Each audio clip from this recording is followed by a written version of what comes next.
గాజాలో విధ్వంసం జరుగుతున్నటువంటి వేళ వందలాది మంది సముద్రం దాటి పారిపోతున్నారు. అంటే ఇజ్రాయెల్ వరుసబెట్టి బూడిద బూడిద చేసి వస్తుంది. గాజా నుంచి ఎక్కడికి వెళ్ళాలో కూడా తెలియదు. వెస్ట్ బ్యాంక్కి వెళ్ళాలంటే అక్కడ ఇప్పటికే నిండిపోయింది. ఆ ఏరియా వాళ్ళు తిరగబడుతున్నారు రావద్దని చెప్పేసి. ఎటు పోవాలో అర్థం కావట్లేదు.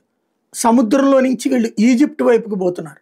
అయితే ఈజిప్ట్ ముస్లిం దేశమే కదా, వీళ్ళని రాని ఎట్లా ఆల్రెడీ రోడ్స్ని బ్లాక్ చేసేసింది. సముద్రంలో నుంచి పోతుంటే గాజాలో ఇదే ఈజిప్ట్ సైనికులు కాల్చి పడేస్తున్నారు. గాజా ప్రజల మీదనే నేరుగా కాల్పులు జరుపుతున్నారు. వాళ్ళని ఈజిప్ట్లో ప్రవేశించకుండా నిరోధిస్తున్నారు. అనేక మంది అక్కడ ప్రాణాలు కోల్పోతున్నారు. ఇజ్రాయెల్లోనూ ప్రాణాలు కోల్పోతున్నారు, అక్కడ ప్రాణాలు కోల్పోతున్నారు. ఇది పాలస్తీనాలో ఉన్నటువంటి గాజాకి సంబంధించినటువంటి పౌరుల యొక్క బ్రతుకులు. తీవ్రవాదుల్ని నమ్ముకుని తీవ్రవాదాన్ని ఒక మతంగా మార్చుకుని లేదా మత తీవ్రవాదం చేసేటటువంటి దుర్మార్గుల్ని నెత్తిన పెట్టుకున్న పాపానికి జరుగుతున్న వ్యవహారం.